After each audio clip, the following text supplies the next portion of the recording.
Hello and welcome to Values, Virtues, Ethics and Morality. My name is Mangela Pillay and I have here in the studio with me today Sister Denise, who's been practicing Rajyoga Meditation with the Brahma Kumaris for several decades.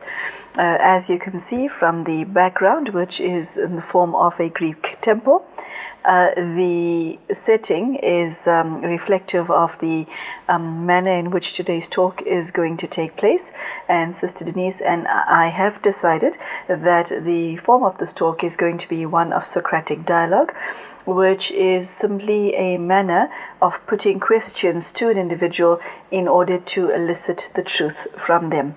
It's a form of getting to the bottom of things that in our daily lives you and I don't necessarily think about.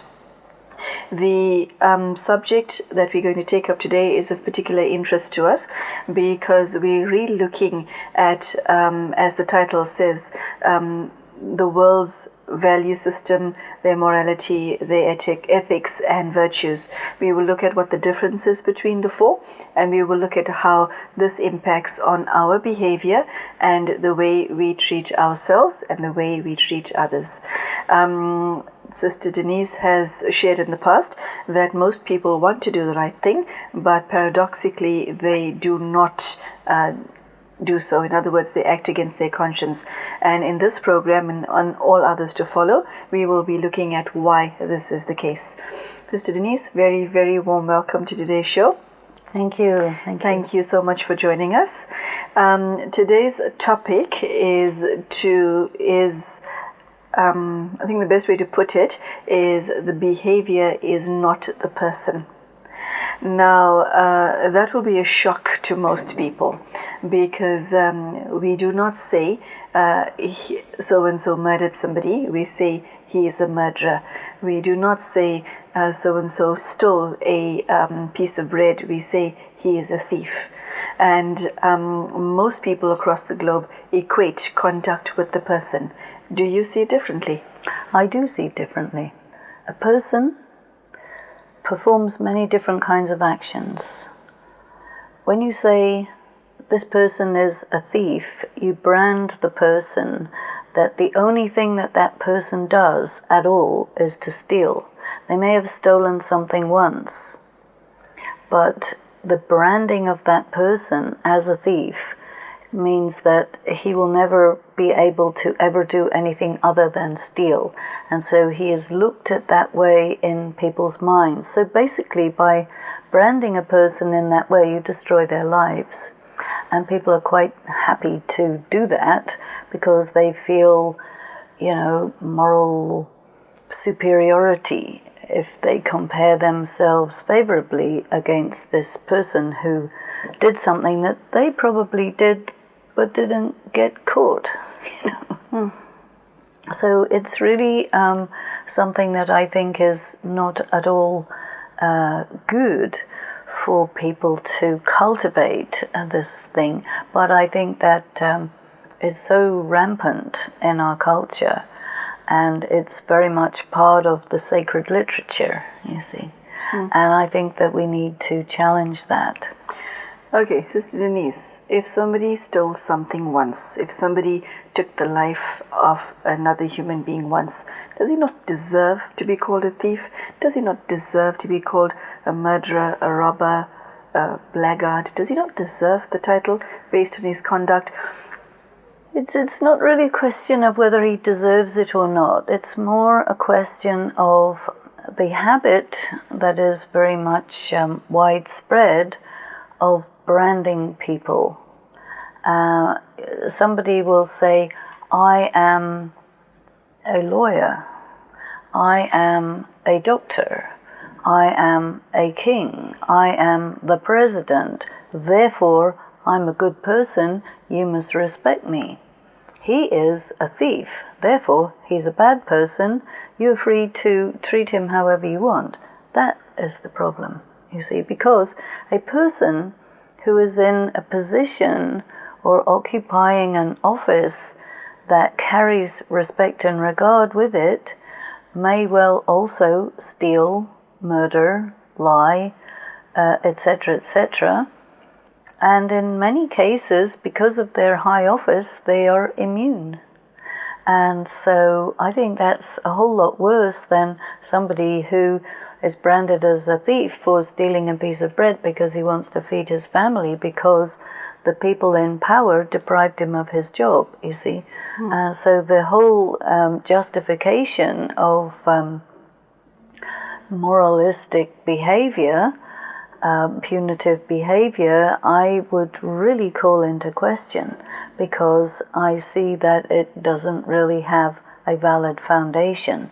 And this is why I think it's much better if you say this is a pure, peaceful, loveful, blissful soul who forgot themselves, lost their power, no doubt experienced all sorts of traumas, and did a bad thing because of being weak, you see.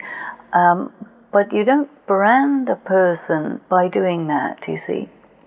What you're saying is anybody, whether they're in a high or low position, is capable of doing an action which is against their best interests, which is contrary to their conscience.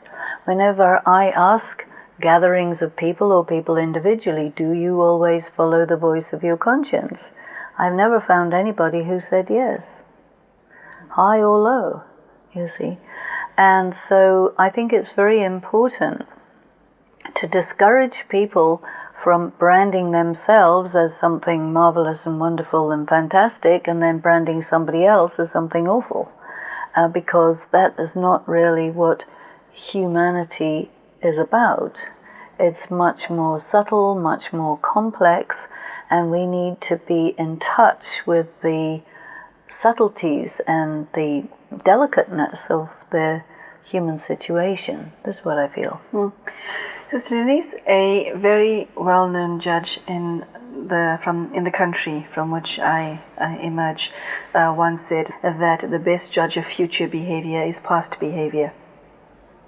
Okay, which I'm of the view is quite a valid premise.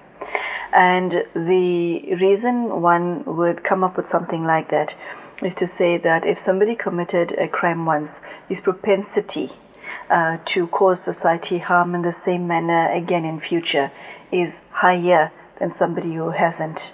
And so society needs to protect themselves accordingly. We don't give people those negative titles for fun. We give them for a reason.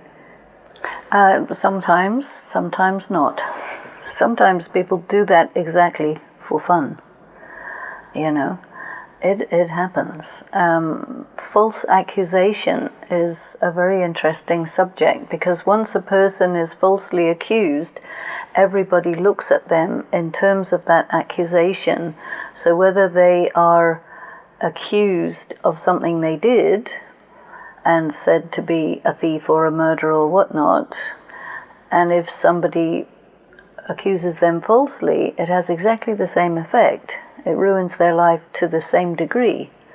And they just have to... Well, there was a very interesting case in Sweden that was analyzed in detail, where some people were obliged to confess under duress, and then they were tormented to such an extent that they lost contact with what really happened in a particular event. And this shows how much you can disturb a person by subjecting them to interrogation processes which amount to torture, and actually cause a person to come into a state of mental illness, you see. And because it's done by the so-called law enforcement people, that makes it all right, you see. And always in the question of governance, there's always this question of if a person is in a position of power and they do something, is it automatically right? Well, no. If a person is in a minority or in a position of weakness or whatever, and they may be badly treated to a point where they no longer have contact with their human dignity, and then they will do bad things because of the bad treatment that they have had.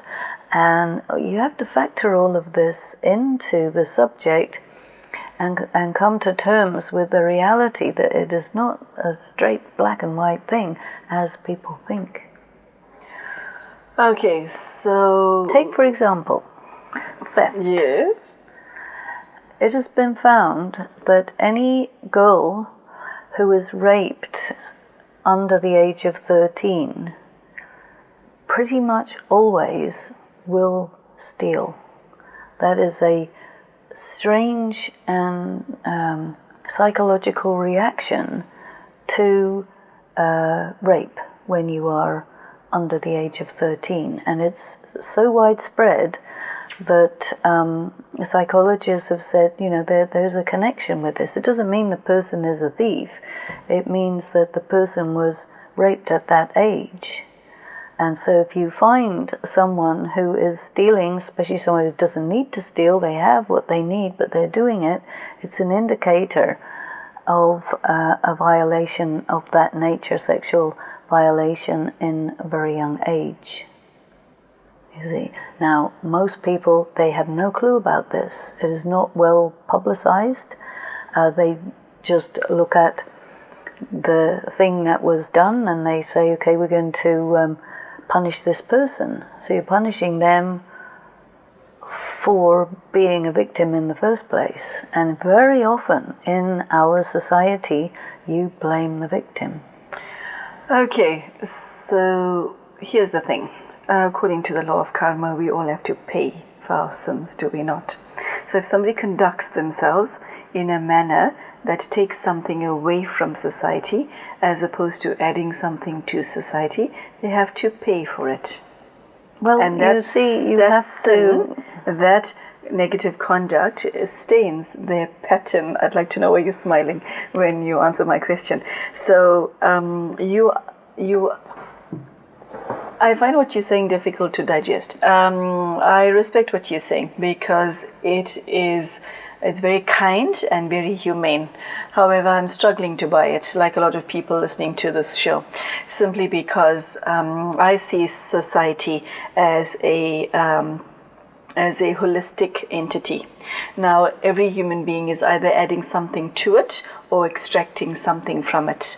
Now, stealing, committing a crime, sexually violating a child is extracting something from it, whereas somebody adds something to it by being, for example, choosing a profession as a paramedic, which is internationally a very low-paid job but highly beneficial to every part of society across the world. Well, that tells you something very important right there, that the people who are adding the maximum are rewarded the minimum. What's that? Okay, that is a subject for another day. Coming back to my original question. So if somebody is conducting themselves in a way that most people find morally reprehensible, then is it not the law that the person who behaves badly be seen as a person who behaves badly, so much so that society, when encountering such a person in future, will be able to protect themselves from this person? You're looking at particular incidents without seeing what led up to it. Does it matter? It does. Why? Because there are many things that never come to light which need to be taken into consideration. Many things which are shown in a biased way which cause people to think about that thing in a way that is different from how it really was. And if you look at things in that sort of black and white, cardboard cutout way, then it causes people to make evaluations which are very kind of from the hip, just without taking into consideration everything that has to be taken into consideration. So instead of being good judge, they become prejudiced. And they operate out of prejudice, which subtracts from society. It doesn't add. So in Raj Yoga, we're taught about seeing the three aspects of time. That is, every situation that becomes visible in any present moment has a whole series of things that led up to that. And if you don't bear those in mind, you wouldn't understand what this is in all of its dimension. And you also wouldn't understand where it's going, you see. So it has been taught to us, you must look at everything in terms of the three aspects of time, otherwise you will make a judgment based on incomplete information, and therefore your judgment is likely to be wrong. So, in order to become more wise, more sensitive, more right, one has to look at the larger context in which things happen. Whereas the moralistic people will never look at that. They will just see something that if they can punish, if they can make somebody feel bad, by comparison, they make themselves feel good. And can pretend to themselves, well, my sins are nothing in comparison with this other person's sins, you see. And then they permit themselves to compromise their behavior, and this is what leads to double standards, which is another subject we need to talk about. One law for me, another law for these other people. Okay, so let's talk about we spoke earlier about society and how they view somebody who does something wrong. Now let's look at the person who finds himself in jail or finds... But it's also difficult to talk about society, because society is made up of a huge number of different groups, all of whom think differently, feel differently, experience differently. So to make a generalization about society is unlikely to be true. Okay, let's look at the scenario where somebody has a history of committing crime, stealing, found himself in the position of being an abandoned child and who's resorted to stealing most of his life in order to survive. Definitely. And now he is now branded as a criminal and a thief. How can he come back from that if one day he wakes up and realizes that I have a chance at making a life for myself? I'm now 19 years old and I want to become someone. 19 years old? What happens in cases like that? By the time the person is 19 years old, he's probably in a gang. And the lifespan of a gang member is 21, so he has two years to go. Okay. And he has also been criminalized. He has already been branded. The likelihood of waking up and having a realization that, oh, I think I'm going to change my life, that's not realistic. Okay. It's really not realistic. For a person to actually come out of this kind of trauma requires a different context than the context in which one brands people, criminalizes people, punishes people, and so on. It is very difficult for a single human being by themselves, up against the force of social attitudes, prevailing social attitudes, institutionalized systems which mitigate against that person ever coming out of it. You see, the society is set up in a particular way. A small number of people have all the things, all the power, all the opportunities, education, etc., and so forth. A large number of people don't have access to that. And the small number of people who do make sure it stays that way because they have the power to do that. So this is the situation in a general way in most of the world. So to criminalize people, to make out people to be weak and bad and so on, is a way of maintaining the status quo. And so that is a survival instinct on the part of the small number of people who enjoy the maximum of privileges. And it's just the reality of the world we live in. So then the question arises, in such a reality, how does a normal person, not even a criminal, a normal person, how do you navigate yourself where you are somewhere in between those two extremes? Most people are not at either end. They're somewhere in the middle. You want to be a good person, you want to follow the voice of your conscience, but everywhere around you, you find yourself in situations that are bigger than yourself. So the main difficulty for a person is weakness. What meditation will do for that person is give you strength. Because a weak person, in the face of all of this, homicidal or suicidal, ultimately. A weak person will get into depression, which is the suicidal direction, or they'll be reactive, which is the homicidal direction, So I would say that because we are in very extreme, difficult, pressured situation, the most important thing to do is to strengthen the self and develop resilience in the face of all of this. That's what I would say.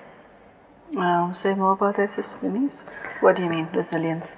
Well, resilience means you have to be really very sure about yourself that I am a good person regardless of what everybody says. You see, because when everybody says I'm a bad person, then I'm going to start thinking, well, I thought I was good, but maybe I'm wrong. Maybe they're right. You see, because it's thousands of people think I'm no good, and I'm the only person who thinks I'm good. You start to doubt in yourself, you see, because you don't have any reinforcement, positive reinforcement, plenty negative reinforcement.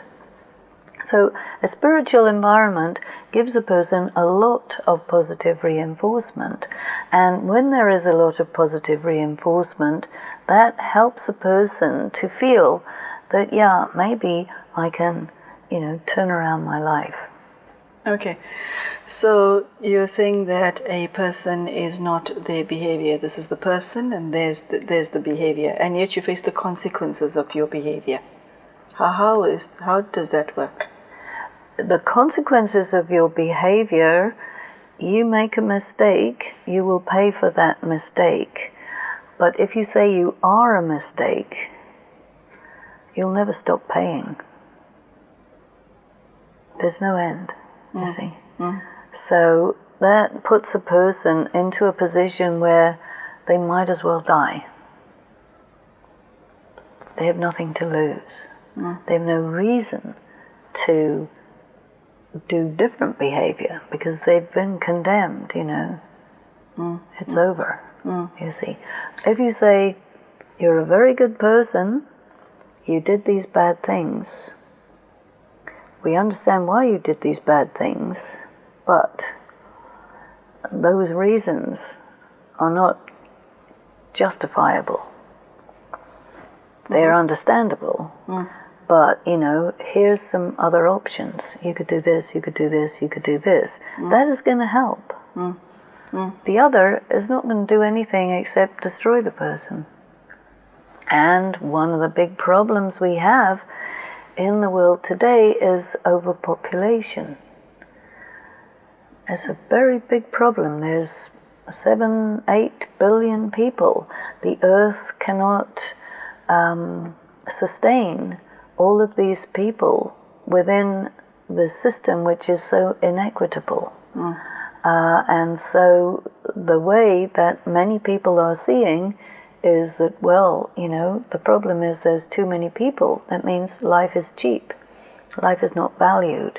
So people who are in power, especially if they have military power, they're hungry for political power, whatever it is, they can easily misuse, abuse, and damage people, and they feel justified. Well, what's another 10, 15, 20, 30, 100, 2,000, 5,000 more people, more or less? What's the difference? Okay, unfortunately, Sister Denise, that is the last answer that we hear from you today, because we've run out of time. Thank you so much for your exceptionally enlightening talk. I think most of us fall into the category where we equate somebody with their behavior, and what Sister Denise has shown us today is that we should re-look at that stance of ours. And what I like most about your talk is that it's so humane, and your this attitude that you shared, is wisdom that you shared, is so much kinder than we normally function. I will invite you to take what Sister Denise said and sit with these thoughts and see whether you can apply it into your life, because I think there's room for improvement in all our lives, and what Sister Denise just shared is universally applicable. You are not your mistakes. I think that is the main message that I took from today's talk.